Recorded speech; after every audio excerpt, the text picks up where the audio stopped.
नमस्कार, मैं दुष्यंत सिंह एक बार फिर से आप सभी लोगों का बहुत-बहुत स्वागत करता हूं और उम्मीद करता हूं आप सभी अच्छे होंगे, स्वस्थ होंगे। इसके साथ-साथ आपकी यूपीवीसीएस प्रीलिम्स की तैयारी भी बहुत ही बढ़िया तरीके से चल रही होगी। आप सभी जानते हैं कि हम पॉलिटी और कॉन्स्टिट्यूशन को एमसीक्यूज़ के थ्रू कवर कर रहे हैं और इस संबंध में एक वीडियो मैं आपको पहले ही प्रोवाइड करा चुका हूं, जिसमें हमने स्टार्टिंग के जो 2 चैप्टर्स हैं, एक आपका भारत का संवैधानिक विकास और दूसरा मेकिंग ऑफ द कॉन्स्टिट्यूशन यानी भारतीय संविधान का निर्माण, इन दोनों अध्यायों से जुड़े हुए लगभग 100 से ज़्यादा प्रश्न मैंने आपको प्रोवाइड करे थे। और मैंने आपको पहले ही बताया है कि जब हम पॉलिटी और कॉन्स्टिट्यूशन पढ़ रहे हैं, विशेष रूप से एम लक्ष्मीकांत की किताब से, तो पीसीएस प्रीलिम्स के पॉइंट ऑफ व्यू से अगर देखें तो आपको पूरी किताब नहीं पढ़नी है। मैंने उसके लिए भी एक वीडियो आपके लिए प्रोवाइड कराया था, जिसमें मैंने कुछ स्पेसिफिक चैप्टर्स और कुछ स्पेसिफिक यूनिट्स के बारे में बताया था कि इतने ही आपको पढ़ने हैं। मैंने पूरी किताब को आधा कर दिया था कि आप आधी किताब पढ़ लेंगे, जो मैंने बताया है वे चैप्टर्स अगर आप पढ़ लेंगे और उन चैप्टर्स को थोड़ा-सा अच्छे तरीके से देखने के बाद में जो क्वेश्चंस मैं आपको चैप्टर वाइज यहाँ से प्रोवाइड करा रहा हूँ, इनको अगर आप देख लेते हैं तो पीसीएस प्रीलिम्स के लिए पॉलिटी की तरफ से आप बिल्कुल निश्चिंत अपने आप को मान सकते हैं। तो ये इस क्रम में दूसरा वीडियो है।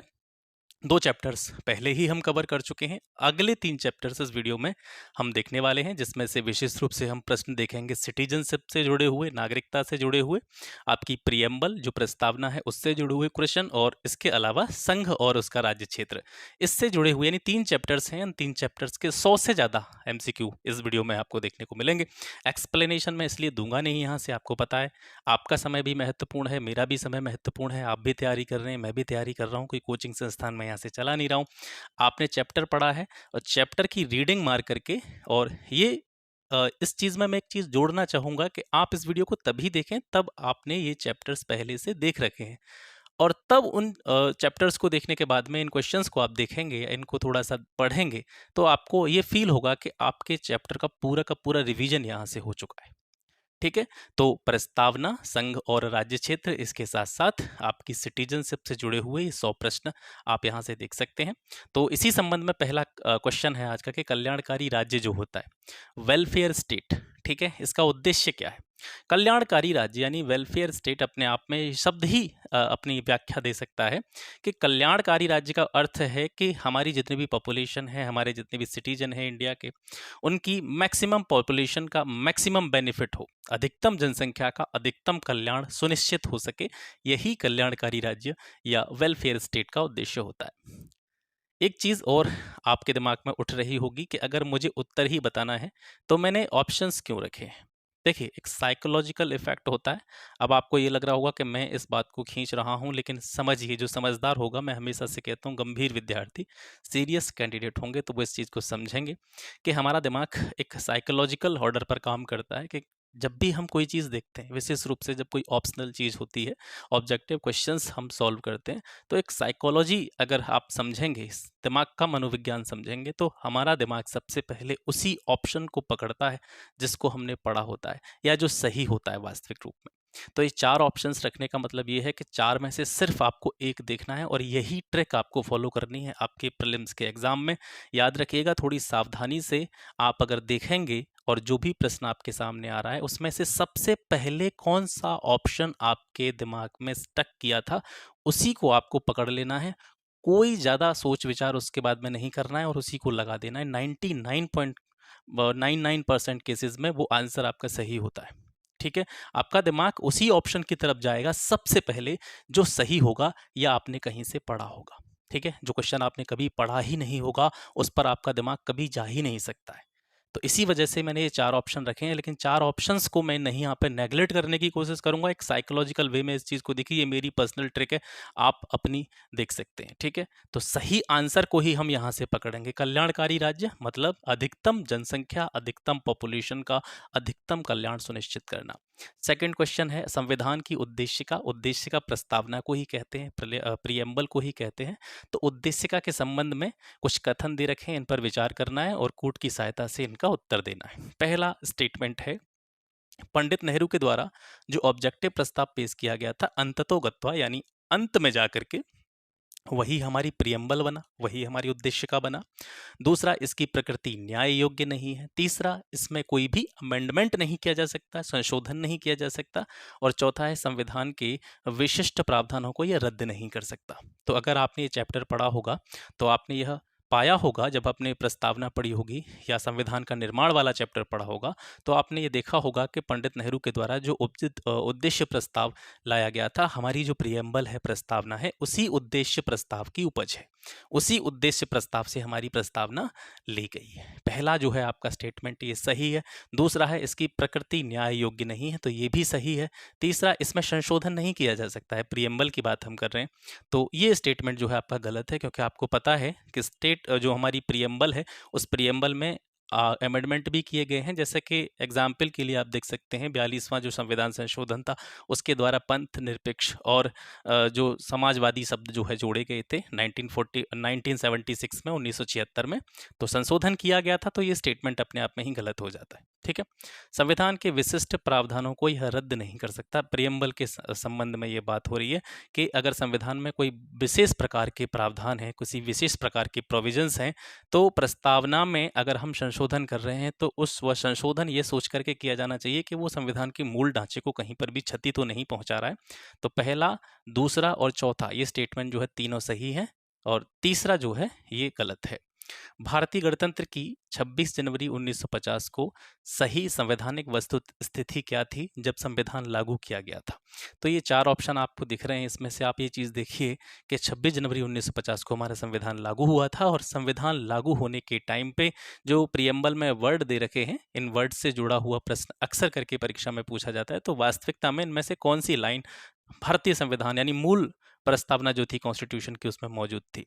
तो आपको यहाँ से पता होगा, देखिए, समाजवादी, धर्मनिरपेक्ष, ये वाले जो शब्द थे ये 42वें संविधान संशोधन 1976 के द्वारा जोड़े गए थे। वास्तव में जो मूल प्रस्तावना थी उसमें ये शब्द पहले से ही मौजूद थे, संपूर्ण प्रभुत्व संपन्न, लोकतंत्रात्मक और गणराज्य। ठीक है, ये शब्द पहले से मौजूद थे, तो तीसरा ऑप्शन आपका यहाँ से सही हो जाता है। निम्न में से कौन सही है? पहला है सामाजिक समता, सामाजिक समानता जो है वो संविधान में प्रत्याभूत नहीं है, तो गलत है। आप यहाँ से समझ सकते हैं हमारा कॉन्स्टिट्यूशन जो है सभी लोगों के लिए समान रूल्स की बात करता है, सामाजिक समानता की बात करता है। तो संविधान में ये गुण जो है, क्वालिटी, ये पहले से ही प्रत्याभूत है, जबकि ऑप्शन आपका गलत कह रहा है। दूसरा है देश में सामाजिक समानता पहले से ही विद्यमान थी, ये भी स्टेटमेंट जो है गलत है। संविधान लागू होने से पहले देश में सामाजिक समानता नहीं थी। हालांकि भावनात्मक रूप से अगर कहें तो हम कह सकते हैं कि सामाजिक समानता देश में मौजूद थी, लेकिन आप देखेंगे कि जब हमारा संविधान निर्मित हुआ उसके बाद में बहुत सारे ऐसे रूल्स रेगुलेशन आए, जैसे कि मान के चलिए अस्पृश्यता का अंत एक इसका बहुत बड़ा अच्छा एग्जाम्पल हो सकता है, आर्टिकल 17। इससे पहले क्या है कि जाति के आधार पर छुआछूत की भावना और बहुत सारी कुरीतियाँ हमारी सोसाइटी में मौजूद थी। लेकिन संवैधानिक उपबंधों के बाद में जब जैसे हमारा कॉन्स्टिट्यूशन लागू हुआ, तो उसके बाद में बहुत सारे ऐसे रूल्स और रेगुलेशन उसमें डाले गए ताकि लोगों को सामाजिक रूप से समानता का भाव जो है मिल सके। तो सेकंड भी यहाँ से गलत हो जाता है। तीसरा है कि सामाजिक समानता संविधान में प्रत्याभूत है, तो ये बिल्कुल सही है, क्योंकि हमारा संविधान जो है सामाजिक समानता की बात करता है, और संविधान में यह जो है गुण पहले से ही मौजूद है। इसके बाद में भारत के संदर्भ में निम्न में से कौन धर्मनिरपेक्ष शब्द का सही भाव व्यक्त करता है? धर्मनिरपेक्ष शब्द का अर्थ है कि हम जिस देश में रह रहे हैं, या फिर इस तरीके से सोचिए कि हम जिस देश में रह रहे हैं वो कैसा है, धर्मनिरपेक्ष है। तो इस धर्मनिरपेक्षता का अर्थ देश के संबंध में क्या है कि देश का अपना कोई भी रिलीजन नहीं होगा। देश विशेष रूप से किसी एक विशेष या किसी स्पेसिफिक रिलीजन को प्रमोट नहीं करेगा, उसके लिए सारे धर्म जो हैं वो कैसे हैं, समान है। तो इसका सीधा सा चौथा ऑप्शन सही हो जाता है कि भारत में राज्य का, स्टेट जो होता है, स्टेट यहाँ देश के संबंध में कहा गया है, तो देश का अपना कोई धर्म नहीं। ठीक है, इस देश में सभी धर्मों के लोग रह सकते हैं, सभी धर्मों को अपने अपने धर्म को आबाद रूप से मानने की स्वतंत्रता भारत के मूल अधिकारों में दे रखी है। जो कॉन्स्टिट्यूशन के मूल अधिकार है ना, फंडामेंटल राइट्स, उसमें आप देखेंगे, पढ़ेंगे तो आपको ये सारी चीजें पता चलेंगी। नेक्स्ट है समाजवादी और धर्मनिरपेक्ष शब्द जो हैं संविधान की प्रस्तावना में सम्मिलित किए गए थे कौन से अमेंडमेंट के द्वारा, कौन से संशोधन के द्वारा? तो ये अभी मैं आपसे डिस्कस कर चुका हूँ, 42वें संविधान संशोधन के द्वारा, जो कि 1976 में हुआ था। उसके फलस्वरूप ये दोनों शब्द जो हैं जोड़े गए थे। सभी व्यक्ति पूर्णतः और समान रूप से मानव हैं, ये सिद्धांत किस नाम से जाना जाता है? तो इस सिद्धांत को कहते हैं सार्वभौमिकता। भारतीय संविधान में जो हमारे फंडामेंटल ड्यूटीज़ हैं, मौलिक कर्तव्य हैं, वो किस देश के संविधान से ग्रहण किए गए हैं? तो ये रूस के संविधान से ग्रहण किए गए हैं। रूस को पहले सोवियत संघ के नाम से जाना जाता था। राज्यसभा के गठन में प्रतिभा, अनुभव और सेवा को प्रतिनिधित्व देने में भारतीय संविधान निर्माता निम्नांकित उदाहरण से प्रभावित हुए थे। राज्यसभा के गठन में प्रतिभा को देखना, एक्सपीरियंस को देखना, सर्विस को देखना, इसको क्या देना, प्रमोट करना, ये जो है कहाँ से उद्धृत है भारतीय कॉन्स्टिट्यूशन में? तो ये आयरलैंड के संविधान से, या आयरलैंड के गणतंत्र जो है, आयरिश गणतंत्र जो है, वहाँ से ये सारी चीज़ें ग्रहण करी गई है। शून्यकाल संसदीय व्यवस्था किस देश की देन है? तो ये भारत की देन है। भारतीय संविधान में अन्य देशों के संविधानों से कुछ विशिष्टताओं को लिया गया है, कुछ विशेषताएं, कुछ अलग अलग जो प्रोविजंस हैं वो ग्रहण करे गए हैं। किस देश से राज्य के नीति निर्देशक सिद्धांत, जिनको हम डीपीएसपी कहते हैं, directive principle of state policy, ये कहाँ से लिए गए हैं हमारे देश के संविधान में? तो ये आयरलैंड के संविधान से ग्रहण किए गए हैं। ठीक है, जल्दी जल्दी इसको देख लेते हैं। निम्नलिखित में से कौन सा लक्षण भारतीय परिसंघ और अमेरिकी परिसंघ में समान रूप से पाया जाता है? यानी जो हमारा भारत का संघ है, इसके अलावा अमेरिका का जो यूनियन है, अमेरिका का संघ है, उसमें कौन सी विशेषता ऐसी है जो दोनों में समान रूप से पाई जाती है? तो दोनों ही देशों की अगर बात करें तो संविधान के निर्वचन के लिए परिसंघीय, या जिसको हम सुप्रीम कोर्ट कहते हैं, परिसंघीय न्यायालय या सुप्रीम कोर्ट जो है, दोनों देशों में विद्यमान है। यानी संविधान के किसी भी भाग में या संविधान के किसी भी हिस्से की एक्सप्लेनेशन देनी हो, उसका सही तरीके से अर्थ अगर किसी चीज़ में आवश्यकता पड़ रही है जानने के लिए, तो उसकी एक्सप्लेनेशन देने का काम सुप्रीम कोर्ट करता है। और ये भारतीय परिसंघ और अमेरिकी परिसंघ दोनों ही परिसंघों की विशेषता है, जो कि कॉमन है दोनों कंट्रीज में। निम्न शब्दों पर विचार कीजिए। पहला है आपका समाजवादी, दूसरा प्रजातांत्रिक, सार्वभौमिक, धर्मनिरपेक्ष। अब आपको क्या करना है कि हमारी प्रियम्बल में, प्रस्तावना में, ये शब्द जिस क्रम में दिए गए हैं उसी तरीके से इनको व्यवस्थित करना है। तो आप अगर प्रियम्बल पढ़ेंगे तो आपको यह पता चलेगा कि इन चारों शब्दों में से सबसे पहले शब्द आता है आपका सार्वभौमिक, दूसरे स्थान पर आपका समाजवादी, और उसके बाद में आता है आपका धर्मनिरपेक्ष। ठीक है, और उसके बाद में आता है आपका प्रजातांत्रिक। तो 3 1 4 2 ये आपका जो है ऑप्शन सही हो जाता है यहाँ से। संविधान के निम्नांकित में से किस प्रावधान के अंतर्गत भारतीय संसद को नया राज्य बनाने का अधिकार है? कौन से आर्टिकल में संसद को यह अधिकार दिया गया है कि वह किसी भी नए राज्य का निर्माण कर सकती है? तो आर्टिकल 3 में। अगला है, निम्नलिखित शब्दों में से कौन से शब्द 42वें संवैधानिक संशोधन के द्वारा हमारी प्रियम्बल में ऐड किए गए थे? तो यहाँ से आप देखेंगे, एक तो समाजवाद और तीसरा वाला पंथ निरपेक्ष। ये हम अभी भी डिस्कस कर चुके हैं इसको। तो समाजवाद और पंथ निरपेक्ष जो शब्द हैं, ये 42वें संविधान संशोधन के द्वारा हमारे कॉन्स्टिट्यूशन की प्रियम्बल में जोड़े गए हैं। भारत एक गणतंत्र है, इसका अर्थ क्या है? देखिए, गणतंत्र और राजतंत्र ये दो टर्म होते हैं। राजतंत्र वह होता है जहाँ पर जो अध्यक्ष होता है, यानी जो मुखिया होता है देश का, उसका पद जो होता है वो आनुवंशिक होता है, जेनेटिक। जैसे एक राजा है, राजा के बाद में उसका जो बेटा होगा वो राजकुमार बनेगा, राजा की मृत्यु के बाद में या राजा के पद से हटने के बाद में वो राजा बना दिया जाएगा। ये राजतंत्र की प्रणाली है। हमारे देश में राजतंत्र की प्रणाली नहीं है, गणतंत्र की प्रणाली है, लोकतंत्र की प्रणाली है, डेमोक्रेसी है हमारे देश में। क्योंकि हमारे देश की जो जनता है, हम लोग जो हैं, वो अपना मुखिया स्वयं चुनते हैं अपने मत देने के अधिकार के द्वारा। तो भारत में जो शासन की व्यवस्था है वो जेनेटिक नहीं है, वंशानुगत नहीं है, और यही भारत के गणतंत्र होने की प्रमुख रूप से जो है विशेषता को बताता है। भारत के संविधान के आमुख, अब यहाँ पर एक शब्द यूज हुआ है, आमुख। आमुख का मतलब क्या है? आमुख का मतलब ही प्रियम्बल है, प्रस्तावना है। ठीक है, भारत के संविधान के आमुख का लक्ष्य या उसकी प्रियम्बल का लक्ष्य उसके सभी नागरिकों के लिए क्या सुनिश्चित करना है? आप यहाँ से देखेंगे किस किस चीज की बात की गई। तो सामाजिक और आर्थिक न्याय के बारे में भी हमारी प्रियम्बल बताती है। विचार और अभिव्यक्ति की स्वतंत्रता भी हमें दी गई है। अवसर की समानता भी हमें दी गई है, इसकी बात भी कॉन्स्टिट्यूशन में होती है। इसके अलावा व्यक्ति की प्रतिष्ठा, यानी व्यक्ति को गरिमापूर्ण जीवन जीने का अधिकार है, ये भी हमारा कॉन्स्टिट्यूशन हमें अधिकार देता है। तो ये चारों ऑप्शन आपके सही है।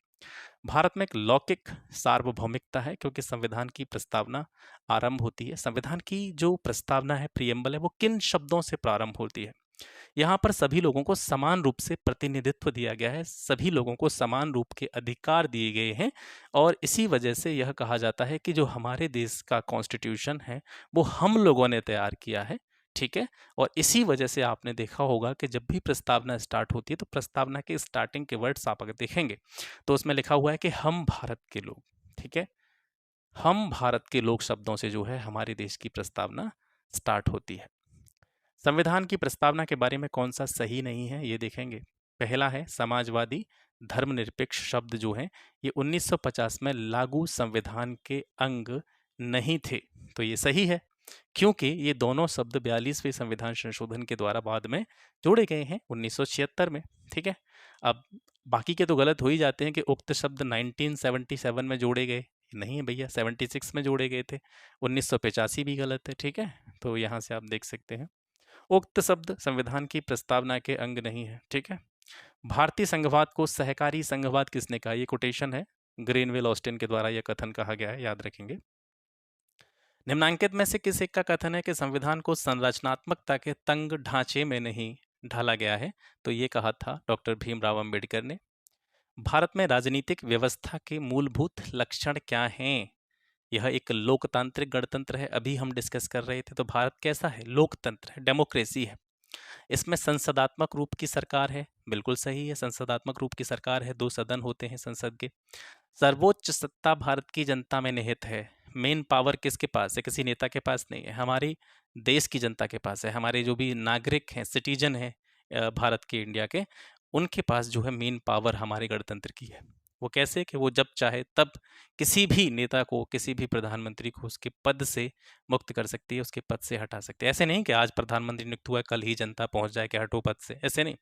मतलब जब एक निर्धारित समय में चुनाव होते हैं 5 वर्ष के बाद में, तो जनता को ये अधिकार होता है कि वह अपना मुखिया किसे चुनना चाहती है। ठीक है, तो सबसे जो मुख्य पावर है, सर्वोच्च सत्ता है, वो भारत की जनता में निहित है। ठीक है, कॉन्स्टिट्यूशन भी जो प्रियम्बल है वो भी यहीं से स्टार्ट होती है, हम भारत के लोग से। तो ये तीनों कथन सही हैं। और चौथा है कि यह एकीकृत शक्ति का प्रावधान करती है, ये स्टेटमेंट जो है आपका गलत है। एकीकृत शक्ति का मतलब क्या है कि भारत की पूरी पावर, भारत के पूरे अधिकार, भारत की पूरी शक्ति एक ही व्यक्ति में निहित हो। ये जो प्रोसेस रहता है ये राजतंत्र वाली प्रणाली में रहता है, जहां पर राजा जो होता है उसके पास सारी पावर्स होती हैं, तो वो एकीकृत शक्ति होती है, इंटीग्रेटेड पावर होती है। ठीक है, तो भारत में ऐसा नहीं है, तो ये चौथा जो ऑप्शन है आपका गलत हो जाता है। अब इसके बाद में भारतीय राजनीतिक पद्धति के बारे में कौन सा सही नहीं है, यहाँ से देखेंगे। सही नहीं है यानी गलत आपको छांटना है यहाँ से। तो धर्मनिरपेक्ष राज्य, तो भारत एक धर्मनिरपेक्ष राज्य है। ठीक है, किसी भी धर्म को विशेष रूप से प्रमोट नहीं किया जाता है। संसदीय पद्धति की सरकार है, ये भी सही है। संघीय नीति है, ये भी सही है, लेकिन राष्ट्रीय पद्धति की सरकार नहीं है, क्योंकि यहाँ पर जो सरकार का प्रारूप है वो कैसा है, संसदीय है। इसके बाद में नेक्स्ट है, निम्नलिखित में से किससे विनिर्धारित होता है कि भारत का संविधान परिसंघीय है। भारत का संविधान कैसा है, परिसंघीय है या अर्धसंघीय इसको बोल सकते हैं। क्यों, क्योंकि सारी शक्तियां केंद्र के पास भी नहीं है। ऐसा नहीं है कि एक केंद्र बनाया गया है, हालांकि भारत के संविधान में एक शक्तिशाली केंद्र की अवधारणा के बारे में स्पष्ट रूप से बात करी गई है। तो इसका मतलब ये भी नहीं है कि केंद्र को इतना शक्तिशाली बना दिया गया है कि वह निरंकुश रूप से शासन करे। यानी हमारे देश की परिसंघीय होने या अर्धसंघात्मक होने के पीछे एक सबसे बड़ा रीज़न ये है कि हमारे देश के संविधान में शक्तियों का वितरण, इस अवधारणा के बारे में बताया गया है। केंद्र और राज्यों के बीच में शक्तियों के वितरण की बात की गई है, पावर्स के डिस्ट्रीब्यूशन की बात की गई है। तो ये जो है भारत के संविधान के परिसंघीय होने का सबसे बड़ा लक्षण है कि भारत में केंद्र और राज्यों के बीच में शक्तियों का क्या होता है, वितरण होता है। उसके बाद में नेक्स्ट है, भारतीय संविधान अर्धसंघात्मक है और भारतीय संविधान न तो संघात्मक है न ही एकात्मक। ये इसका कारण है, पहला कथन है। दूसरा कारण है, आपको बताना है कि कथन और कारण में से कौन सा सही है और क्या कारण जो है कथन की स्पष्ट रूप से व्याख्या करता है। तो इसमें पहला ऑप्शन सही है, आपको पता है, अभी हम डिस्कस कर रहे थे कि भारतीय संविधान कैसा है, प्रकृति उसकी कैसी, अर्धसंघात्मक रूप की है। और जब अर्धसंघात्मक है तो ना तो वह पूरी तरीके से संघात्मक है और ना ही पूरी तरीके से एकात्मक है। तो कथन कारण दोनों सही हैं और इसकी स्पष्ट रूप से व्याख्या करता है। नीचे दिए गए कूट का उपयोग करते हुए दोनों सूचियों को आपको मिलान करना है। वैसे मैंने यहाँ पर मिलान के रूप में ही लिख रखी है। तो विधि के शासन की अवधारणा किस देश से ली गई है, इंग्लैंड से ली गई है। विधि द्वारा स्थापित प्रक्रिया की अवधारणा ये जापान के संविधान से ली गई है।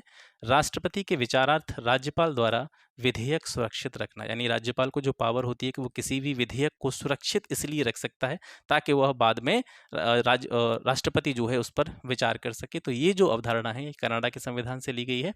और विस्तृत उभयनिष्ठ सूची, जैसे आप आगे पढ़ेंगे उसमें, जैसे ही सूचियों की बात आएगी तो एक से संघीय सूची होती है, उसमें कुछ विषय होते हैं, फिर एक राज्य सूची होती है, उसमें कुछ विषय होते हैं, और एक समवर्ती सूची होती है, उसी को हम उभयनिष्ठ सूची भी कहते हैं। कॉमन सूची होती है, और सूची में ऐसे विषय होते हैं जिन पर केंद्र सरकार भी कानून बना सकती है, राज्य सरकार भी कानून बना सकती है, इसीलिए उसको उभयनिष्ठ सूची कहा जाता है।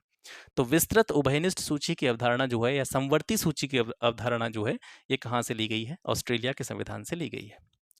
ये भी मिलान वाले क्वेश्चन है। मूल अधिकार कहाँ से लिए गए? अमेरिका के संविधान से, यूएसए से ग्रहण है। संसद की शासन की जो संसदीय प्रणाली है, ये यूके से ली गई है, यूनाइटेड किंगडम, ठीक है, इंग्लैंड से। आपात उपबंध जो है, ठीक है, इमरजेंसी प्रोविजन है, ये जर्मनी के संविधान से लिए गए हैं, और जर्मनी के संविधान को वाइमर संविधान के नाम से भी जाना जाता है। इसके अलावा डीपीएसपी जो है, डायरेक्टिव प्रिंसिपल, ये आपके आयरलैंड के संविधान से लिए गए हैं। अगला है लोकहित मुकदमे की संकल्पना कहाँ पे प्रारंभ हुई थी? तो ये यूएसए में प्रारंभ हुई थी। जुडिशियल रिव्यू की व्यवस्था आपको बतानी है कि किस किस देश में है, केवल भारत में है, केवल यूएसए में है, या दोनों में है, या केवल यूके में है। जुडिशियल रिव्यू, जिसको हम न्यायिक पुनर्विलोकन कहते हैं, यानी जब भी न्यायालय कोई निर्णय दे देता है तो उसके बाद में उस निर्णय, ऐसा नहीं कि वो सर्वमान्य, हालांकि जो सुप्रीम कोर्ट के निर्णय होते हैं वो अपने आप में नज़ीर होते हैं, और आगे के समय के लिए भी एक कह सकते हैं भविष्यव्यापी परिणाम उनमें देखने को मिलता है। लेकिन ऐसा भी है, कभी कभी ऐसा भी हो जाता है, इंसानों से ही गलतियां होती हैं, कभी कभी कुछ डिसीजंस या कुछ ऐसे प्रोविजंस होते हैं जो गलत तरीके से बना दिए जाते हैं, तो उनको दोबारा से रिव्यू करने का एक प्रोविज़न है, वो भारत के कॉन्स्टिट्यूशन में दे रखा है। न्यायिक पुनर्विलोकन की व्यवस्था उसको कहते हैं। तो ये भारत और यूएसए दोनों के कॉन्स्टिट्यूशन में, दोनों के संविधान में, ठीक है, भारत और यूएसए दोनों में ही न्यायिक पुनर्विलोकन की व्यवस्था दी गई है। तीसरा है, 30वां क्वेश्चन है कि भारतीय संविधान की प्रस्तावना में जिन आदर्शों और उद्देश्यों की रूपरेखा दी गई है, उनकी व्याख्या कहाँ पे की गई? देखिए, 3 चीज़ें हैं इंडियन कॉन्स्टिट्यूशन में। एक हमारे फंडामेंटल राइट्स हो गए, एक आपके डीपीएसपी हो गए, नीति निर्देशक तत्व, और तीसरे फंडामेंटल ड्यूटीज़। अगर इन तीनों चीज़ों को देख लें तो ये तीनों चीज़ें ही अपने आप में यह बताने के लिए काफ़ी हैं कि भारत के लोगों के जो मन में विचार आते हैं, या भारत के लोगों के मन में विचार हैं अपने देश के लिए, उसके क्या आदर्श होने चाहिए, उनकी क्या रूपरेखा होनी चाहिए, क्या क्या उनके अधिकार होने चाहिए, क्या उनके कर्तव्य होने चाहिए, ये सारी चीज़ें इन्हीं 3 चीज़ों में मिल जाती हैं। तो मूल अधिकार, डीपीएसपी और मौलिक कर्तव्य, इन तीनों में जो है आदर्शों और उद्देश्यों की रूपरेखा जो है हमें देखने को मिलती है। अब इसके बाद में भारतीय संविधान की प्रस्तावना में निम्नलिखित में से किस स्वतंत्रता का वर्णन नहीं है? विचारों की स्वतंत्रता, इसकी तो वर्णन है, ठीक है। राइट टू एक्सप्रेस, हम अपने विचारों को व्यक्त कर सकते हैं, विचारों को प्रकट करने की स्वतंत्रता हमें दे रखी है। विश्वास की स्वतंत्रता हमें दे रखी है, लेकिन आर्थिक स्वतंत्रता जो है, इसकी बात कॉन्स्टिट्यूशन में नहीं होती है।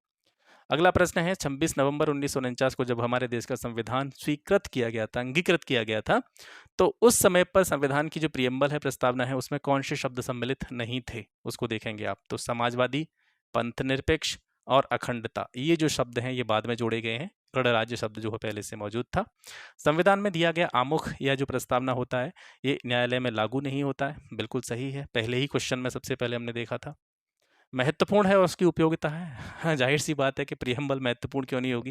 वो तो सबसे ज़्यादा इम्पोर्टेंट है, क्योंकि जब भी कॉन्स्टिट्यूशन से रिलेटेड जो भी कोई डिसीज़न होता है, या संविधान में जो सुप्रीम कोर्ट की अवधारणा पेश की गई है, उस सुप्रीम कोर्ट के द्वारा जब कोई डिसीजन दिया जाता है, तो उसमें विशेष रूप से प्रस्तावना को ध्यान में रखा जाता है कि कहीं कोई ऐसा निर्णय तो नहीं दिया जा रहा है जो संविधान की प्रस्तावना के अनुरूप न हो, ठीक है? तो महत्वपूर्ण भी है और इसकी इम्पोर्टेंस भी है।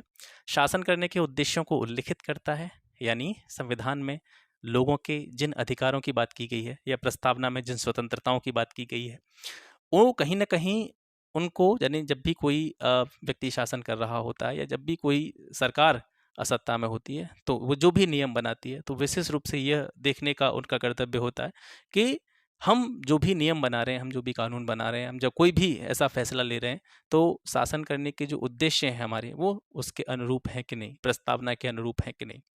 संविधान के कानूनी अर्थ निर्णय में सहायता करता है, ठीक है। जब भी कोई, अब वैसे अभी मैंने बताया था ना, डिसीजन जब भी कोई देता है सुप्रीम कोर्ट, तो जब भी उसमें किसी भी चीज़ को समझने में दिक्कत होती है, उसका अर्थ समझ में नहीं आता है, तो प्रस्तावना को बेस बना करके उस चीज़ को देखा जाता है। तो ये चारों कथन जो है अपने आप में सही हैं। नीचे दो वक्तव्य दिए गए हैं, इनको देखना है। पहला है कि राजनीतिक दल लोकतंत्र के जीवन रक्त है, ये कथन है, स्टेटमेंट। कारण क्या है कि लोग खराब शासन के लिए सामान्यतः राजनीतिक दलों को कोसते हैं। तो आप देखेंगे के जितने भी पॉलिटिकल पार्टीज़ होती हैं, जितने भी राजनीतिक दल होते हैं, तो वास्तव में वो हमारे देश की जो डेमोक्रेसी है, लोकतंत्र है, उसकी लाइफ़लाइन मानी जाती हैं। क्योंकि आप समझिए कि जब बहुदलीय व्यवस्था नहीं होगी, बहुत सारे दल नहीं होंगे, कोई एक ही दल देश में मौजूद होगा, तो बार-बार वही देश पर शासन करेगा, बार-बार उसी की सत्ता आएगी। और ऐसा कहा जाता है डेमोक्रेसी में कि जब एक व्यक्ति लगातार शासन करता है, उसका विरोध करने वाला कोई नहीं होता है, तो कहीं न कहीं आगे जा कर के कि उसके शासन का जो स्वरूप होता है, वो निरंकुश हो जाता है, या फिर वो कह सकते हैं तानाशाही वाली सरकार हो जाती है, या वह अपने मनमाने निर्णयों को जनता पर थोपने की कोशिश करती है। राजनीतिक दल जो हैं, क्योंकि बहुत सारे राजनीतिक दलों की अवधारणा हमारे देश में है, हमारे देश में बहुत सारी पॉलिटिकल पार्टियां हैं, तो कहीं ना कहीं जब कोई एक पार्टी जो सत्ता में होती है कोई गलत डिसीजन लेती है या कोई गलत निर्णय जनता के लिए लेती है, तो दूसरी पार्टीज जो है उसका विरोध करने के लिए तैयार रहती हैं। तो कहीं ना कहीं एक बैलेंस बना होता है अच्छी और बुरी चीज़ों में। तो कहीं ना कहीं हम कह सकते हैं कि लोकतंत्र में या डेमोक्रेसी में जो पॉलिटिकल पार्टीज होती हैं वो कहीं ना कहीं इसकी लाइफलाइन की तरह काम करती हैं। और लोग खराब शासन के लिए सामान्यतः राजनीतिक दलों को ही कोसते हैं। तो दोनों ही ये जो कथन है और कारण है सही है, और कारण जो है कथन की सही व्याख्या है। भारतीय संविधान कैसा है? तो यह अंशतः कठोर है, अंशतः लचीला है। यानी न तो यह कठोर है और न ही यह नर्म है। निम्न कथनों पर विचार कीजिए और अंत में दिए गए कूट की सहायता से उत्तर का चयन कीजिए कि भारत के संविधान में एक संघीय प्रणाली का प्रावधान है। बिल्कुल सही बात है, हम देख भी चुके हैं इसको और कई बार ये आ भी चुका है स्टेटमेंट। उसने एक बहुत शक्तिशाली केंद्र की रचना की है। ठीक है, तो भाई जो हमारा सेंट्रल है, केंद्र सरकार है हमारी, पावरफुल तो है, लेकिन इसके साथ साथ एक चीज़ और हमको ध्यान में रखनी पड़ेगी यहाँ से कि केंद्र को बहुत सारी पावर्स तो दी गई हैं, केंद्र शक्तिशाली तो बना गया है, लेकिन इतना भी शक्तिशाली नहीं बनाया गया है कि वो निरंकुश रूप से शासन कर सके। और इसी वजह से हमारे देश के संविधान में एक चीज़ जो बहुत अच्छी है वो देखने को मिलती है, केंद्र और राज्यों के बीच में शक्तियों का वितरण, distribution of powers between central and states. तो यहाँ पर हम हमें पूछ रहा है कि कथन और कारण सही हैं, या इसकी जो एक्सप्लेनेशन दी गई है या कारण जो है कथन का वो सही है कि नहीं सही है। तो ए और आर दोनों सही हैं। देखिए, संघीय प्रणाली जो है भारत के संविधान में या हमारे देश में संघीय प्रणाली की प्रावधान है। इसके अलावा हमारा केंद्र भी बहुत शक्तिशाली है, लेकिन कारण जो है ये कथन की सही व्याख्या नहीं है। व्याख्या होने न होने का मतलब क्या है कि भारत में संघीय प्रणाली का प्रावधान है, और इसका कारण ये नहीं है कि भारत का जो केंद्र है बहुत शक्तिशाली है। भारत का केंद्र शक्तिशाली है, इस वजह से भारत के संविधान में संघीय प्रणाली का प्रावधान है। तो ये कहीं मैच नहीं होता है। ठीक है, ये कारण इसका नहीं है कि संघीय प्रणाली के प्रावधान है तो इस वजह से है कि भारत में केंद्र जो है बहुत शक्तिशाली है। तो कारण जो है कथन का सही नहीं है, बाकी अपने आप में दोनों जो चीज़ें हैं वो सही है। भारतीय संविधान अधिक कठोर तथा अधिक लचीले के बीच में एक अच्छा बैलेंस स्थापित करता है। ये कोटेशन किसने कही थी? तो ये केसी वियर के द्वारा कही गई थी। भारत में प्रजातंत्र इस तथ्य पर आधारित है, प्रजातंत्र का जो फंडामेंटल बेस या जो फंडामेंटल थिंग है वो क्या है कि संविधान हमारा लिखित है, इस वजह से प्रजातंत्र है भारत में। तो ऐसी बात नहीं है। मौलिक अधिकार दिए गए हैं, इस वजह से इसको प्रजातंत्र कहा जाता है, ये भी नहीं है। मैंने एक बहुत अच्छी चीज़ आपको पहले ही बता चुका हूँ कि प्रजातंत्र या जो लोकतंत्र होता है उसका सबसे बढ़िया गुण जो होता है, सबसे बेस्ट चीज़ जो उसकी होती है वो ये होती है कि जनता को अपना मुखिया चुनने का अधिकार होता है, अपना नेता चुनने का अधिकार होता है। तो वही है, प्रजातंत्र का तथ्य किस पर आधारित है हमारे देश में कि हमारे देश की जनता को सरकारों को चुनने और बदलने का अधिकार दिया गया है। इसके बाद में निम्नांकित में से कौन सा एक अध्यक्षात्मक शासन प्रणाली का आधारभूत तत्व है? अध्यक्षात्मक शासन प्रणाली जहां पे होती है उसकी एक प्रमुख विशेषता ये होती है कि वहां पर कार्यपालिका एकल होती है। ठीक है, अगला है, निम्नलिखित में से कौन सा कथन सत्य है? इसको देखना पड़ेगा चारों को। देखिए, संयुक्त राज्य अमेरिका में सरकार की संघीय प्रणाली है, सही है, उसको भी परिसंघ कहा जाता है। हमारा देश भी राज्यों का संघ है। ठीक है, भारत में सरकार की संघीय और एकात्मक दोनों प्रकार की प्रणाली है, तो ये गलत है। फ्रांस में सरकार की संघीय प्रणाली है, ये भी गलत है। पाकिस्तान में प्रधानमंत्री की नियुक्ति वहाँ की जनता के द्वारा की जाती है, ये भी गलत है। तो पहला ही ऑप्शन इसका आपका सही है। भारतीय संसदीय प्रणाली ब्रिटेन की संसदीय प्रणाली से किस चीज़ में अलग है? मतलब दोनों में मूल अंतर क्या है? तो ऑप्शन के आधार पर उनको देखेंगे। देखिए, वास्तविक और नाम मात्र दोनों की कार्यपालिका है दोनों देशों में। तो ये जो है, एक सेकेंड, भारतीय संसदीय प्रणाली ब्रिटिश संसदीय प्रणाली से किस बात में अलग है? ठीक है, तो पहला इसका जो कथन दे रखा है कि वास्तविक और नाम मात्र दोनों प्रकार की कार्यपालिकाएं, तो ये अलग कैसे हुआ? क्योंकि इंग्लैंड में भी वास्तविक और नाम मात्र दोनों तरह की कार्यपालिकाएं, भारत में भी वास्तविक और नाम मात्र दोनों तरह की कार्यपालिकाएं। समझिए कैसे। भारत में वास्तविक शक्तियां प्रधानमंत्री में निहित होती हैं, जबकि देश का शासन राष्ट्रपति के नाम से चलता है। अध्यक्षात्मक प्रमुख जो होता है या संवैधानिक जो प्रमुख होता है भारत का, वो राष्ट्रपति होता है। उसी तरीके से अगर ब्रिटेन में देखेंगे तो वास्तविक शक्तियां प्राइम मिनिस्टर में निहित होती हैं, और जो कंडीशन हमारे देश में हमारे प्रेसिडेंट की है, राष्ट्रपति की है, वही स्थिति ब्रिटेन में ब्रिटेन के राजा या रानी की होती है। यानी हमारे देश में जिस पद पर राष्ट्रपति होता है, ब्रिटेन में उस पद पर ब्रिटेन का राजा होता है। तो उनको जो है नाम मात्र, केवल उनका काम क्या होता है, जनरली अगर सीधे शब्दों में कहूँ तो वो उसका काम सिर्फ पेन चलाना है। नियम कानून उसको मानने पड़ेंगे, जो भी वो बन के आएगा संसदीय शासन प्रणाली में, दोनों सदनों से पारित होकर के जो भी चीज़ उसके सामने आएगी तो उसको साइन करने ही करने, मैंडेटरी है उसके लिए। तो ये जो है दोनों में समान गुण है, तो ये भिन्नता वाला कोई चीज़ है नहीं। दूसरा है कि सामूहिक उत्तरदायित्व की प्रणाली है, तो सही है भैया, लोकसभा जो कार्यपालिका जो है लोकसभा के प्रति उत्तरदायी होती है दोनों ही देशों में। द्विसदनीय विधायिका है, ये भी सही है, दोनों देशों में समानता है इस चीज़ में भी। तो अलग क्या है? अलग कैसे है? अलग ऐसे है कि जुडिशियल रिव्यू का जो प्रोसेस है वो इंडिया में होता है, लेकिन जुडिशियल रिव्यू का प्रोसेस जो होता है वो ब्रिटेन में नहीं होता है। अब यहाँ से एक चीज़ आप क्लियर समझ चुके हैं कि ब्रिटेन की संसद जो है वो भारत की संसद से ज़्यादा पावरफुल है। ठीक है। भारतीय संविधान के बड़े होने का प्रमुख कारण क्या है? सबसे मतलब हमारा संविधान जो है विश्व का सबसे बड़ा लिखित संविधान है, तो इसका सबसे बड़ा रीजन ये है कि हमारे देश में बहुत सारे अलग अलग देशों से अलग अलग प्रावधान ग्रहण करे गए हैं, और यही इसके बड़े होने का सबसे प्रमुख कारण है। निम्नलिखित में से कौन सा एक पंचशील का सिद्धांत नहीं है? तो ये सारे जो हैं देखेंगे अगर आप, शांतिपूर्ण सह अस्तित्व, ये पंचशील के सिद्धांतों में आता है। एक दूसरे के भूभाग की अखंडता और प्रभुता का पारस्परिक रूप से सम्मान करना, एक दूसरे देश को रिस्पेक्ट देना, ये भी पंचशील के सिद्धांत में आता है। एक दूसरे के जो इंटरनल अफेयर्स होते हैं, इंटरनल मैटर होते हैं, उनमें पारस्परिक अहस्तक्षेप, मतलब कोई भी उसमें आपको हस्तक्षेप नहीं करना। एक देश के अंदर क्या चल रहा है वो उनका पर्सनल इश्यू है, उसमें कोई भी दूसरा देश जाकर के टांग नहीं अड़ा सकता। ये पंचशील के सिद्धांतों में आता है। कूटनिरपेक्षता जो है ये पंचशील का सिद्धांत नहीं माना जाता है। लिखित संविधान की अवधारणा सबसे पहले कहाँ पे जन्मी थी? तो ये यूएसए में जन्मी थी, या इस तरीके से कह सकते हैं कि विश्व का सबसे पहला लिखित संविधान यूएसए का ही है। कथन और कारण से जुड़ा हुआ क्वेश्चन है। भारत में संघवादिता व्यवहारिक नहीं है, या भारत एक संघीय राज्य नहीं है, इसका कारण है।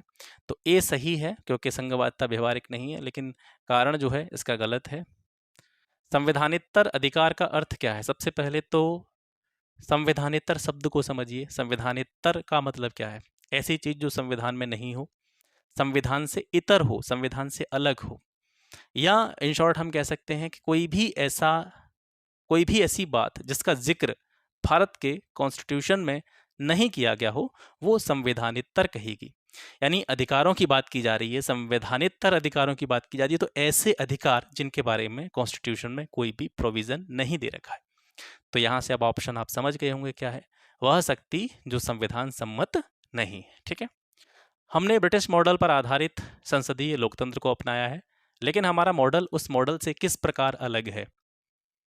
दोनों में डिफरेंस क्या है? हालांकि हमारा मॉडल ब्रिटिश मॉडल पर ही आधारित है, लेकिन दोनों में डिफरेंस क्या है, किस चीज में वो अलग है एक दूसरे से? तो जहां तक कानून निर्माण का संबंध है, विधि निर्माण या कानून निर्माण का संबंध है, ब्रिटेन की संसद जो है वो सर्वोपरि है और इसको सबसे ज्यादा पावर दी गई है।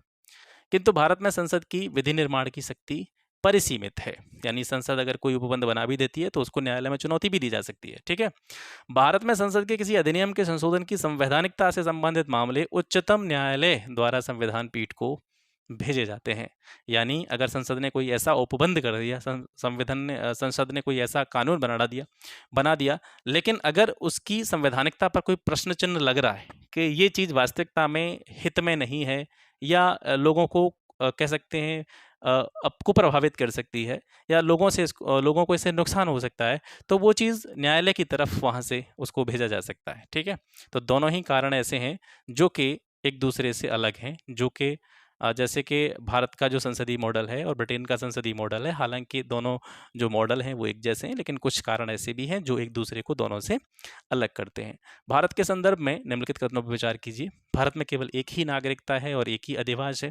बिल्कुल सही बात है साहब, एकल नागरिकता का प्रावधान है हमारी कंट्री में। ऐसा नहीं है कि केंद्र की नागरिकता अलग हो, राज्य की नागरिकता अलग हो, जैसा कि अमेरिका में होता है, दोहरी नागरिकता है वहाँ पे। ठीक है, जो व्यक्ति जन्म से नागरिक हो वही राष्ट्राध्यक्ष बन सकता है। ठीक है, ये भी गलत है, ऐसी बात नहीं है। कोई भी अगर व्यक्ति जन्म से नागरिक नहीं है लेकिन कहीं पर दूसरे देश में उसका जन्म हुआ या किसी दूसरे देश की नागरिकता उसको मिली हुई थी पहले, लेकिन बाद में उसने भारत की नागरिकता ग्रहण कर ली और वो भारत के नागरिक की तरह रह रहा है, तो वो भी जो है राष्ट्राध्यक्ष बन सकता है। जिस विदेशी को एक बार नागरिकता दे दी गई है और किसी भी परिस्थिति में उसे वंचित नहीं किया जा सकता, ऐसा थोड़ी है। यानी अगर कोई बाहरी देश का व्यक्ति आकर के भारत की नागरिकता ग्रहण कर लेता है और फिर यहाँ पर जो मन आ रहा है वो कर रहा है, भारत के राष्ट्रध्वज का सम्मान नहीं कर रहा है, कॉन्स्टिट्यूशन को जो है नहीं मानना है, संविधान को नहीं मानना है, संविधान का सम्मान नहीं कर रहा है, भारत के जो आदर्श हैं उनका पालन नहीं कर रहा है, भारत की आलोचना कर रहा है, ठीक है, या भारत के आंतरिक मामलों से जुड़े हुए या भारत की आंतरिक इंटरनल जो सिक्योरिटी है उसको प्रभावित करने वाले काम कर रहा है, तो ऐसा नहीं है कि उसको भारत का नागरिक बने रहना दिया जाएगा, लात मार दी जाएगी उसको। ठीक है, तो ऐसा नहीं है कि किसी भी परिस्थिति में नागरिकता से वंचित नहीं किया जा सकता है। केवल पहला ऑप्शन सही है। भारतीय राज्य व्यवस्था में निम्न में से कौन सी अनिवार्य विशेषता है जो ये दर्शाती है कि उसका स्वरूप कैसा है? संघीय है। तो संघीय होने का सबसे जो अच्छा कह सकते हैं लक्षण है या गुण है वो ये है कि जो न्यायपालिका होती है, ठीक है, न्यायपालिका जो होती है उसकी स्वतंत्रता सुनिश्चित होनी चाहिए, सुरक्षित होनी चाहिए। तो न्यायपालिका की स्वतंत्रता जो है सुरक्षित है। भारत में जो न्यायपालिका है उस पर उसे कोई प्रेशराइज नहीं कर सकता, वो अपने तरीके से काम करेगी। निम्न कथनों पर विचार कीजिए और दिए गए कूट की सहायता से बताइए कि इनमें से कौन से सही है। पहला, कि संविधान में यूनियन ऑफ स्टेट्स शब्द का प्रयोग हुआ है, राज्यों का संघ, क्योंकि भारतीय राज्यों को अलग होने का अधिकार नहीं है। दूसरा है, एस के धर आयोग ने राज्यों के पुनर्गठन के लिए भाषा के आधार की अपेक्षा प्रशासनिक सुविधा को वरीयता दी थी। हालांकि ये एक स्टेटमेंट है लेकिन ये अपने आप में एक प्रश्न है, याद रखिए कई बार पूछा गया है। एस के धर आयोग राज्य पुनर्गठन से जुड़ा हुआ एक आयोग था और इसने यह वकालत की थी कि जब राज्यों का अगर पुनर्गठन किया जा रहा है तो उसमें भाषा को बेस नहीं बनाया जाना चाहिए, उसमें जो उसकी प्रशासनिक सुविधा है उसको वरीयता दी जानी चाहिए, उसको आधार बना करके राज्यों को अलग करना चाहिए। ठीक है, पंडित नेहरू और सरदार पटेल और पट्टाभी सीतारामैया की अध्यक्षता में कांग्रेस कमेटी राज्यों के पुनर्गठन में भाषाई आधार के पक्ष में नहीं थी। तो ये तीनों लोग भी जो थे या इनके तीनों लोग जिस कमेटी में थे वो कमेटी भी यह नहीं चाहती थी कि भाषा के आधार पर राज्यों को अलग किया जाए। तो ये तीनों कथन जो है वो सही हैं आपके। निम्नलिखित में से कौन सा कथन नए राज्यों के निर्माण के बारे में सही नहीं है? पहला, कि संसद विधि द्वारा एक नए राज्य का निर्माण कर सकती है। दूसरा है, इस प्रकार की विधि में संविधान की पहली अनुसूची और चौथी अनुसूची के संशोधन का प्रावधान होगा और इस प्रकार की विधि को अनुच्छेद 368 के प्रयोजनों के लिए संविधान का संशोधन समझा जाएगा। ये तीनों ही कथन जो हैं वो सही हैं, लेकिन हमसे पूछ रहा है गलत कौन सा है, तो वो यहाँ से देखेंगे। इस प्रयोजन के लिए विधेयक संसद में तब तक पुनः स्थापित नहीं किया जा सकता है जब तक इसे उस राज्य के विधानमंडल को विनिर्दिष्ट नहीं कर दिया गया है जिससे क्षेत्र और सीमाओं पर उसका प्रभाव पड़ता है। तो अगर ये तीनों चीज़ों को देखेंगे, चार ऑप्शंस को, तो देखिए पहला तो ये है कि संसद विधि द्वारा एक नए राज्य का निर्माण कर सकती है, तो ये सही है। दूसरा है, इस प्रकार की विधि में संविधान की पहली अनुसूची और चौथी अनुसूची के संशोधन का प्रावधान होगा, ये भी सही है। लेकिन इस प्रकार की विधि को अनुच्छेद 368 के प्रयोजनों के लिए, यानी आपको जानते हैं कि 368 में संविधान संशोधन के बारे में बताया गया है, तो 368 वाले आर्टिकल में संविधान संशोधन के जो उपबंध दिए गए हैं, जो प्रोविजन दिए गए हैं, राज्य का निर्माण जब संसद के द्वारा किया जाएगा तो वो वाला संशोधन 368 वाले आर्टिकल के आधार पर संशोधन की जो बात की जा रही है उसके अंतर्गत नहीं आएगा। ठीक है, ये जो है गलत है। ठीक है, क्योंकि इसमें क्या कह रहा है कि इस प्रकार की विधि को अनुच्छेद 368 के प्रयोजनों की तरह संविधान का संशोधन माना जाएगा, लेकिन ऐसा नहीं है। यानी जो संसद को राज्य बनाने का अधिकार दिया गया है, संसद को राज्य की सीमा में परिवर्तन करने का अधिकार दिया गया है या नया राज्य बनाने का अधिकार दिया गया है, वो 368 के अंतर्गत नहीं आता है। निम्नांकित कौन से कथन सिक्किम के संबंध में सही है? नीचे दिए गए कूट से सही उत्तर चुनिए। पहला है कि 1975 में यह भारत का अभिन्न अंग बन गया था, बिल्कुल सही बात है। इसे वनस्पति शास्त्रियों का स्वर्ग माना जाता है, ये भी बिल्कुल सही बात है। और इसके मुख्य निवासी लेप्चा जनजाति के लोग हैं, ये भी सही बात है। तीनों कथन सही है, ठीक है। भारतीय संघ के अंतर्गत किसी राज्य को मिलाने का अधिकार किसको है? तो संसद को है, अभी हम चर्चा कर रहे थे। निम्नलिखित कथनों पर विचार कीजिए और फिर बताना है कि इनमें से कौन सा सही है। नागालैंड, असम, मणिपुर, आंध्र प्रदेश, सिक्किम, मिजोरम, अरुणाचल प्रदेश और गोवा की प्रादेशिक मांगों को देखते हुए भारत के संविधान में आर्टिकल 371 ए से लेकर 371 आई के अंतर्विष्ट किए गए। दूसरा है, भारत और यूएसए के संविधानों में दो राजतंत्र, संघ और राज्य है, किंतु नागरिकता एकहरी है, ठीक है। अब यहाँ पर देखेंगे कि एकहरी नागरिकता भारत में है, एकल नागरिकता, लेकिन अमेरिका के संविधान में दोहरी नागरिकता है, ठीक है। आगे देखते हैं। अभी कोई व्यक्ति जो देशीकरण द्वारा भारत का नागरिक है और कभी भी अपनी नागरिकता से वंचित नहीं किया जा सकता है, ये भी गलत है भैया। नागरिकता बाद में नागरिकता का अधिकार जो है वो छीना भी जा सकता है, तो केवल एक जो है वो सही है। ये दोनों स्टेटमेंट गलत है। मैंने पहले ही आपको बताया था कि यहाँ पर अमेरिका के बारे में भी एकहरी नागरिकता के बारे में कह रहा है, लेकिन वास्तविक रूप में यूएसए में दोहरी नागरिकता है। स्टेटमेंट गलत हो गया। दूसरा है, अगर देशीकरण के द्वारा किसी देश को, किसी व्यक्ति को भारत की नागरिकता मिल गई है, उसको नागरिकता से कभी भी हटाया नहीं जा सकता, यानी वो कुछ भी काम करे तब भी उसको नहीं हटाया जा सकता, ऐसी गलत बात है, ठीक है। तो पहला ही स्टेटमेंट केवल सही है। आगे देखते हैं। भारतीय नागरिकता प्राप्त नहीं की जा सकती है भारतीय बैंक में धन जमा करके, ठीक है। धन जमा करने से नागरिकता नहीं मिलती है भैया। पैसा है हमारे पास, पैसे से नागरिकता खरीद लेंगे, ऐसी बात नहीं है। जन्म के द्वारा मिल सकती है, देशीकरण के द्वारा मिल सकती है, और किसी भूभाग के सम्मेलन द्वारा मिल सकती है। किसी भूभाग के सम्मेलन द्वारा, जैसे मान करके चलिए भविष्य में हम क्या करें, पाकिस्तान को इंडिया में मिला दें, तो पाकिस्तान के जितने भी लोग होंगे वो ऑब्वियसली आते ऑटोमेटिकली क्या हो जाएंगे, भारत के नागरिक हो जाएंगे। वो है किसी भूभाग का सम्मेलन, ठीक है। किसी व्यक्ति की भारतीय नागरिकता निलंबित की जा सकती है। कौन कौन से ऐसे रीजन हैं जिससे नागरिकता को छीना जा सकता है? कोई व्यक्ति स्वेच्छा से दूसरे देश की नागरिकता ग्रहण कर लेता है, तो भैया दूसरे देश की नागरिकता ग्रहण कर ली तो हमारे देश की नागरिकता खत्म। यदि वह नागरिकता के दायित्व से परिचित नहीं है, दायित्व मतलब समझ रहे हैं, नागरिक होने के बाद में उसके क्या दायित्व हैं देश के प्रति, ये तो हम जो भारत के नागरिक हैं, पैदा हुए हैं यहाँ, उनको भी नहीं पता है। आप पूछिए, किसी से पूछ करके देखिए कि क्या उसको पता है कि एक भारत का नागरिक होने के नाते उसके देश के प्रति क्या क्या कर्तव्य हैं, नहीं बता पाएगा। तो दायित्वों के बारे में अगर किसी को पता नहीं है तो इस आधार पर उसकी नागरिकता को छीना नहीं जा सकता। तो दूसरा जो है ये गलत है। यदि भारत सरकार को यह विश्वास हो जाए कि नागरिकता छल पूर्वक प्राप्त की गई है, भैया छल पूर्वक नागरिकता ग्रहण कर रहा है तो छीनी जाएगी। तीसरा सही है। यदि किसी विशेष विदेशी राष्ट्र से युद्ध के दौरान शत्रु की सहायता पहुंचाओगे तो फिर जो है नुकसान उठाओगे, ठीक है। तो दूसरा जो है ये सही नहीं है। बाकी का 1, 3, 4 ये तीनों कथन ऐसे हैं जिनकी वजह से किसी भी व्यक्ति की नागरिकता छीनी जा सकती है। नागरिकता संशोधन अधिनियम 2015 के अंतर्गत निम्नलिखित में से कौन सा भारतीय कार्ड धारक प्रवासी नागरिक के रूप में पंजीकृत होने के लिए अर्ह नहीं है? तो वो ऐसा है कि ऐसा भारतीय हो जो विभाजन के बाद में पाकिस्तान उसने स्वेच्छा से ग्रहण किया हो, उस व्यक्ति को भारतीय कार्ड धारक प्रवासी नागरिक के रूप में रजिस्टर नहीं किया जा सकता है। लोकतंत्र का उत्कृष्ट गुण यह है कि वह क्रियाशील बनाता है। किसको क्रियाशील बनाता है? साधारण पुरुषों और महिलाओं की बुद्धि और उनके चरित्र को, ठीक है। सबसे पहले संसदात्मक सरकार किस देश में प्रारंभ करी गई थी? तो इंग्लैंड में, ठीक है। यूके, ग्रेट ब्रिटेन, याद रखना।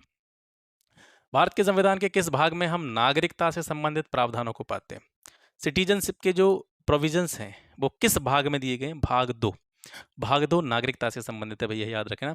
भारत के संविधान की प्रस्तावना में कितने प्रकार का न्याय, कितने प्रकार की स्वतंत्रता, कितने प्रकार की समानता और भाईचारे का उसी क्रम में उल्लेख किया गया है? तो बताएंगे 3 प्रकार के न्यायों की बात की गई है, प्रस्तावना को पढ़िएगा। 5 प्रकार की स्वतंत्रता की बात की गई है और 2 प्रकार की समानता की बात की गई है, ठीक है। इसको याद रखें, 3, 5, 2, 1। भारतीय संघात्मक व्यवस्था के संदर्भ में निम्न में से कौन सा सही है? भारतीय संविधान के अंतर्गत राज्यों को संघ से अलग होने का अधिकार नहीं है। बिल्कुल सही बात है साहब। कोई भी राज्य अगर चाहे कि भैया मुझे देश से अलग होना है, नहीं होने देंगे, ठीक है।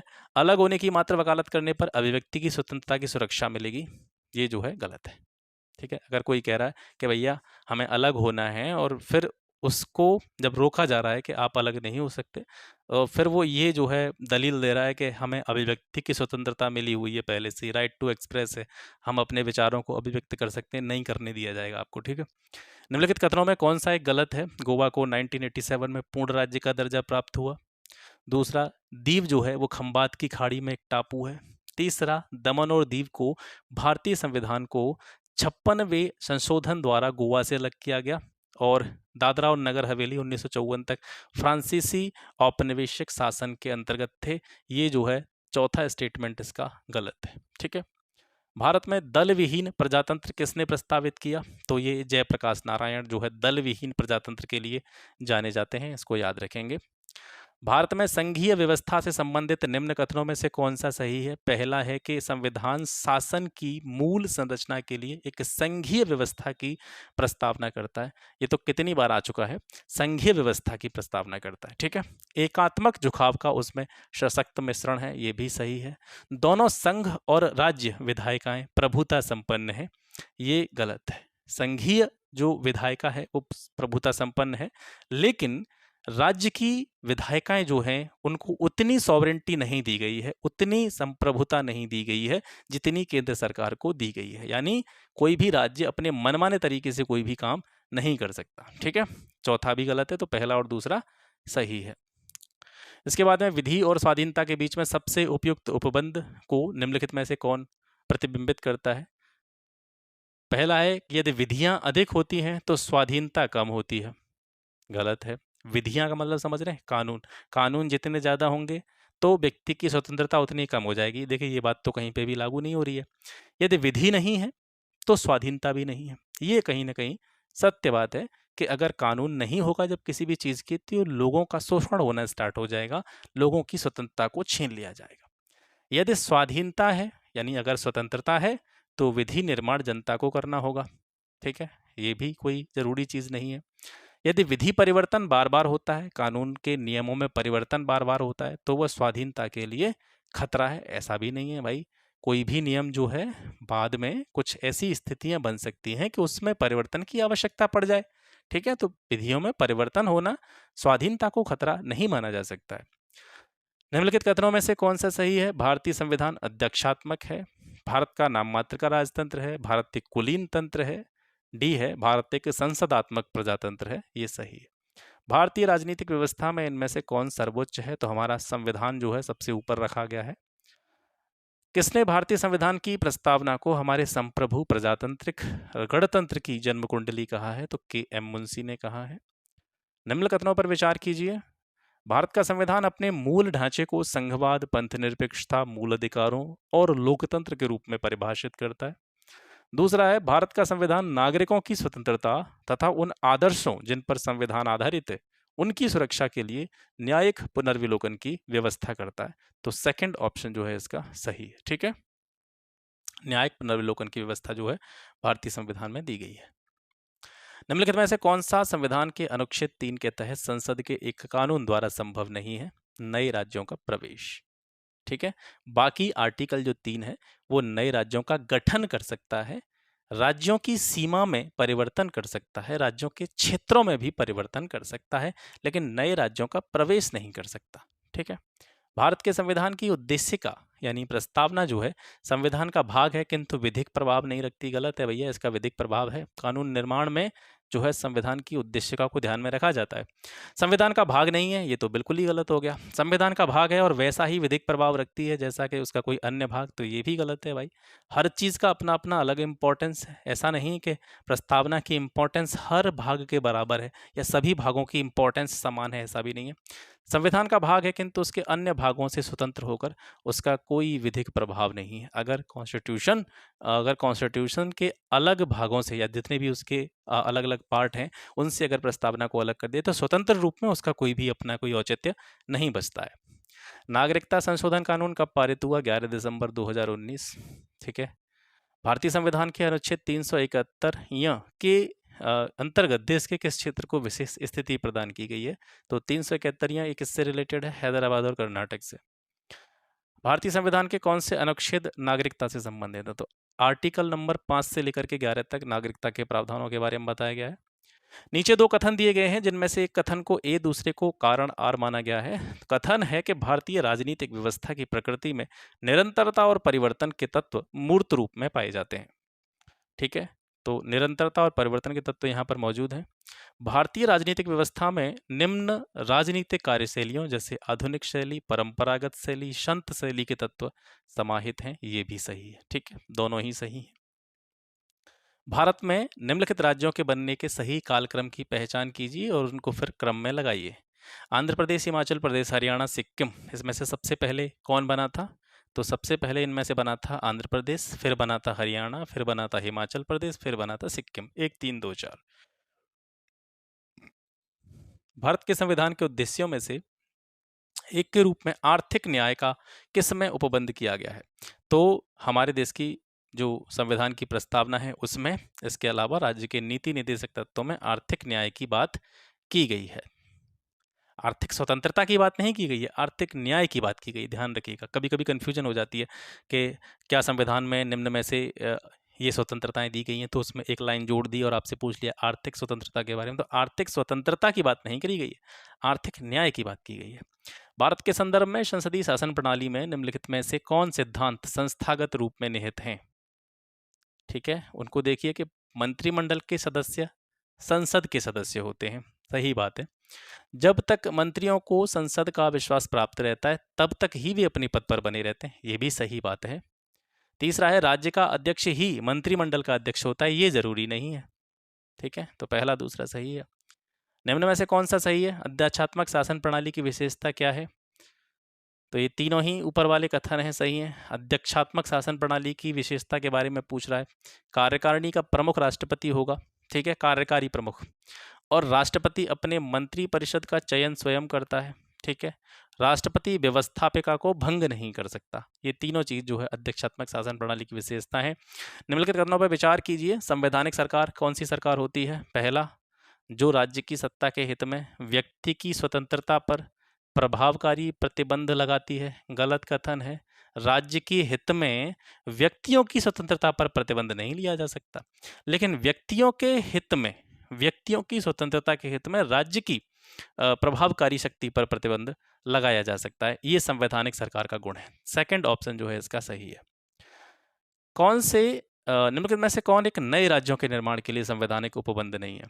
पहला, किसी भी राज्य का क्षेत्र बढ़ाकर, किसी राज्य का क्षेत्र घटाकर, किसी राज्य का नाम परिवर्तन कर। ठीक है, तो ये तीनों जो है ऑप्शन यहाँ पर संभव है। किसी भी राज्य का क्षेत्र घटाया या बढ़ाया जा सकता है।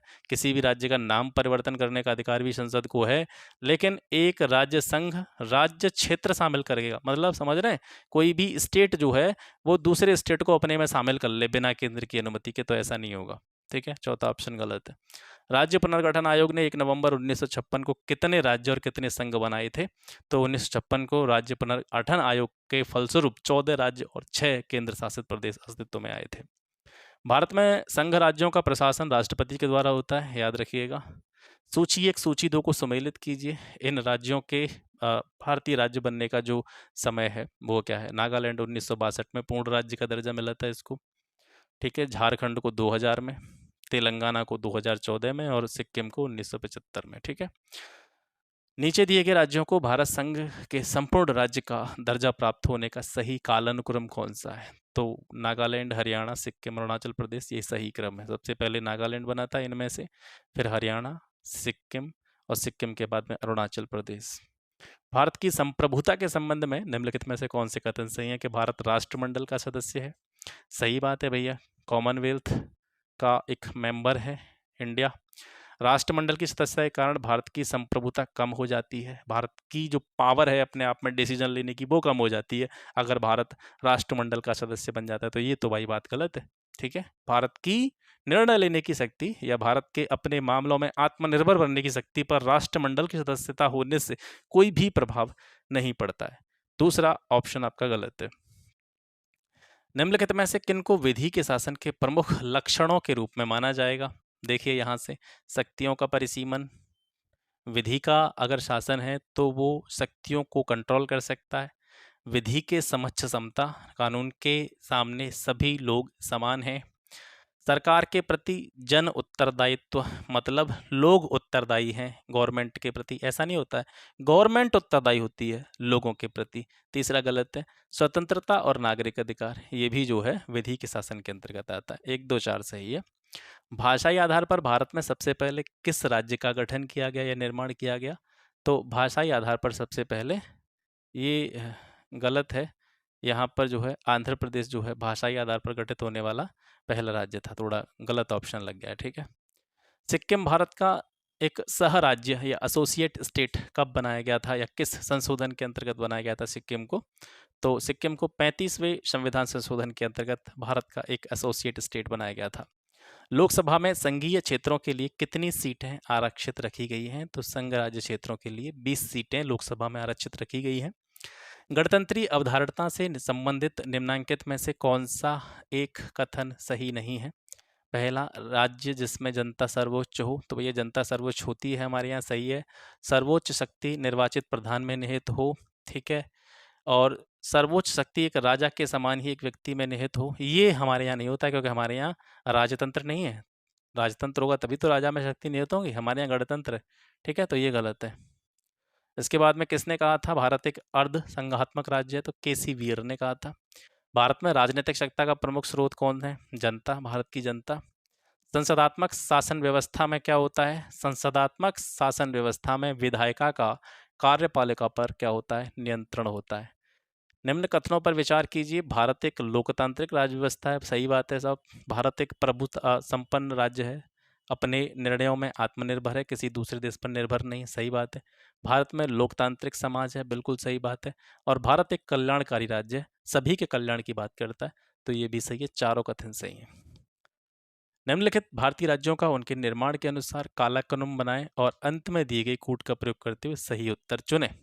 तो ये 4 राज्यों के नाम दे रखे हैं, छत्तीसगढ़, अरुणाचल प्रदेश, झारखंड, सिक्किम। इसमें सबसे पहले इन 4 राज्यों में जिस राज्य का निर्माण हुआ था वो सिक्किम था, दूसरे नंबर पर अरुणाचल प्रदेश था, तीसरे नंबर पर छत्तीसगढ़ था और छत्तीसगढ़ के बाद में झारखंड था। 4 2 1 3, ठीक है। निम्न में से कौन नागरिकता के अर्जन हेतु शर्तों को नियत करने के लिए सक्षम है? नागरिकता प्राप्त करने के लिए जो शर्तें हैं उनको में उनमें परिवर्तन या नई शर्तों को शामिल कौन कर सकता है? तो संसद को ये अधिकार दिया गया है। संविधान को एक पवित्र दस्तावेज किसने कहा है? अंबेडकर साहब ने। निम्न में से कौन सा एक भारतीय संविधान का दर्शन नहीं है? तो भारत में कल्याणकारी राज्य की बात करी जाती है। समाजवादी मतलब पूरे समाज के सभी लोगों को साथ लेकर के चलने की बात की जाती है। राजनीतिक रूप से, पॉलिटिकल रूप से सभी की इक्वलिटी की बात की जाती है। लेकिन साम्यवादी या कम्युनिस्ट स्टेट की बात इंडिया में नहीं की जा सकती है। ये भारतीय संविधान का दर्शन नहीं है। भारत में संसदीय प्रणाली की सरकार है, क्योंकि क्या कारण है? क्योंकि मंत्रिपरिषद जो होती है वो लोकसभा के प्रति रिस्पॉन्सिबल होती है, उत्तरदायी होती है सामूहिक रूप से। निम्न में कौन सा कथन असत्य है? मैसूर राज्य का नाम बदल करके तमिलनाडु रखा गया था, गलत है भैया। कर्नाटक था मैसूर का कर्नाटक का पूरा नाम था मैसूर। गोवा को दमन और दीव से अलग किया गया, सही बात। बम्बई राज्य गुजरात और महाराष्ट्र में विभाजित किया गया, सही बात। हिमाचल प्रदेश पहले संघ शासित प्रदेशों की सूची में था, ये भी सही बात है। हम भारत के लोग, we the people of India शब्दों का प्रयोग भारतीय संविधान में कहाँ किया गया है? तो प्रियम्बल ऑफ द कॉन्स्टिट्यूशन। संघीय क्षेत्रों को प्रतिनिधित्व प्राप्त है, संसद के दोनों सदनों में उनको जो है रिप्रेजेंट करने की शक्ति दी गई है। भारत के संविधान में जो आपकी प्रियम्बल है, उद्देशिका है, उसका विचार कहाँ से लिया गया है? तो यूएसए के संविधान से लिया गया है, ठीक है। यहाँ पर एक प्रश्न आता है आपका कि प्रस्तावना जो है, प्रस्तावना का प्रावधान तो यूएसए से लिया गया है, लेकिन प्रस्तावना की जो लैंग्वेज है, भाषा है, वो ऑस्ट्रेलिया के संविधान से ली गई है, ठीक है, याद रखिएगा। भारत में एक नया राज्य सृजित करने वाले विधेयक को पारित होना अनिवार्य है। संसाधन में जो हमारी पार्लियामेंट होती है, संसद होती है, उसमें साधारण बहुमत से ही वो पारित हो जाता है, ठीक है।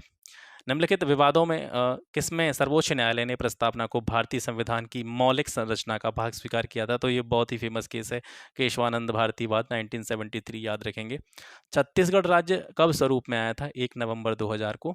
संविधान में हमारे राष्ट्र का उल्लेख किस नाम से किया गया है? भारत और इंडिया, ये दोनों ही नाम उसमें दिए गए हैं। एक नए राज्य के गठन की यानी कार्व आउट की जो पावर है वो किस में निहित है? नए राज्य का गठन संसद ही कर सकती है, ठीक है। संविधान के पहले अनुच्छेद के अनुसार भारत क्या है? भारत राज्यों का फेडरेशन है, राज्यों का यूनियन है, राज्यों का समूह है, या राज्यों का कन्फेडरेशन है? तो आपने देखा होगा जब हम पढ़ते हैं कॉन्स्टिट्यूशन, तो उसमें देखने को मिलता है India the union of states. ठीक है, यूनियन ऑफ स्टेट्स, राज्यों का क्या है? यूनियन है। यदि भारतीय संघ में एक नया राज्य सृजन किया जाना है तो संविधान की किस अनुसूची का संशोधन करना होगा? इस तरीके से इनडायरेक्ट प्रश्न भी पूछे जा सकते हैं। अगर भारतीय संघ में किसी नए राज्य को हम सृजित करना चाहते हैं, नया राज्य बनाना चाहते हैं, तो कौन सी अनुसूची के अनुसार जो है अमेंडमेंट होगा? तो पहली अनुसूची के अनुसार जो है संशोधन किया जाएगा। कथन है भारत संघ नहीं है। ठीक है, तो पहला तो गलत ही हो गया भैया, भारत संघ है। और कारण है किसी भी राज्य का क्षेत्र सीमा नाम उसकी सहमति के बिना भी परिवर्तित करने की शक्ति संसद को प्राप्त है। आर सही है। राज्यों की सहमति आवश्यक नहीं है, सलाह ले सकते हैं लेकिन उनकी सहमति बाध्यकारी नहीं होती पार्लियामेंट पे। भाषा के आधार पर राज्यों के गठन के लिए राज्य पुनर्गठन आयोग की स्थापना कब की गई थी? 1953 में। ठीक है, तो ये आज का सेशन हो गया आपका। आज हमने 114 क्वेश्चंस देखे हैं, 3 चैप्टर्स मैंने इसमें कवर किए हैं, सिटीजनशिप, प्रीएम्बल और संघ और उसका राज्य क्षेत्र। ठीक है, ये 3 चैप्टर्स हैं। इन 3 चैप्टर से जुड़े हुए ये प्रश्न सारे हमने करे हैं, लेकिन इन प्रश्नों को आप तभी देखें जब ये तीनों चैप्टर्स आप किताब में से पढ़ चुके हों। तो इस तरह से वीडियो आपको 2 ही मिली हैं, लेकिन लगभग 5 चैप्टर आप यहाँ से रिवाइज कर चुके हैं। ठीक है, कभी कभी चीज़ें दिखती छोटी हैं लेकिन उनकी इम्पोर्टेंस बहुत ज़्यादा होती है। अगर आप थोड़े से भी गंभीर हैं, थोड़े से भी सीरियस हैं, तो इस चीज़ की जो इम्पोर्टेंस है उसको समझ पाएंगे। ठीक है, कभी कभी ऐसा ही नहीं होता कि जो डिजिटल बोर्ड पर आपको पढ़ा रहे हैं, आपका समय वेस्ट कर रहे हैं, वो हर हाल में ही सही हो। कभी कभी क्या होता है कि हम पहचान नहीं पाते। बस फ़र्क सा इतना होता है कि आपको फ्री में कोई चीज़ प्रोवाइड कराई जाए, आपको बिना पैसे के कोई चीज़, यानी बिना पैसे के अगर आपको कोई सोना भी दे रहा हो तो आपको ऐसा लगेगा कि ये सोना नहीं है, पीतल हो सकती है, उस पर आप डाउट करेंगे। लेकिन अगर आपको पैसे लेकर के कोई कचड़ा भी पेश करके दे रहा हो तो उसको आप बड़ी खुशी खुशी के साथ ग्रहण करते हैं। ये सिर्फ एक आदमी की समस्या नहीं है, ये हम सभी की समस्या है। फ्री में दिया हुआ ज्ञान आदमी को हजम नहीं होता है, फ्री में दी हुई चीज़ें आदमी को हजम नहीं होती हैं। इसी वजह से जो पीडीएफ वगैरह है, पता नहीं आप लोग कितने सेल्फिश हैं। मैं आप लोगों के लिए इतना सारा कंटेंट बनाता हूँ, यहाँ से इतनी मेहनत करता हूँ, लेकिन फिर भी आप लोगों का सपोर्ट देखने को नहीं मिलता है। हालांकि ये बात अलग है कि सपोर्ट यहाँ पर देखने को मिले तो हो सकता है मैं थोड़ी सी और कह सकते हैं एफिशिएंसी के साथ में और ज़्यादा मेहनत करते हुए आप सभी लोगों के लिए ज़्यादा से ज़्यादा चीज़ें मैं आपको प्रोवाइड करने की कोशिश करूँ। लेकिन अगर आपका सपोर्ट नहीं भी मिलेगा तो भी ऐसा नहीं है कि ये बंद कर दूँ मैं यहाँ से वीडियो बनाना, क्योंकि मुझे कम से कम इतना लाभ तो हो ही रहा है कि मैं खुद पढ़ रहा हूँ, उसके बाद मैं आपको ये सारी चीज़ें बता रहा हूँ, तो कम से कम अपना रिवीजन कर रहा हूँ, मुझे इससे कोई नुकसान नहीं है। हाँ, अगर ऐसा हो सकता है इसको कोई देख रहा है तो उसको फ़ायदा ज़रूर हो जाएगा, उससे बेनिफिट ज़रूर उसको देखने को मिलेगा। ठीक है, तो ये लगभग 5 चैप्टर्स आपके पॉलिटी के हो सके हैं। और जो इनको कह सकते हैं डॉक्टर के पास जाते हैं तो उससे पूछते नहीं कि हम ठीक होंगे कि नहीं होंगे, बस दवाई ले आते हैं क्योंकि उनको विश्वास होता है। अगर आपको विश्वास है तो आप इनको देख सकते हैं, नहीं विश्वास है तो आप जहाँ से पढ़ रहे हैं वहाँ से पढ़ सकते हैं। You are free, everyone is free. ठीक है, तो आज के लिए बस इतना ही। मिलते हैं आपसे फिर एक नेक्स्ट वीडियो में एक नए टॉपिक के साथ में। तब तक के लिए नमस्कार, जय हिंद।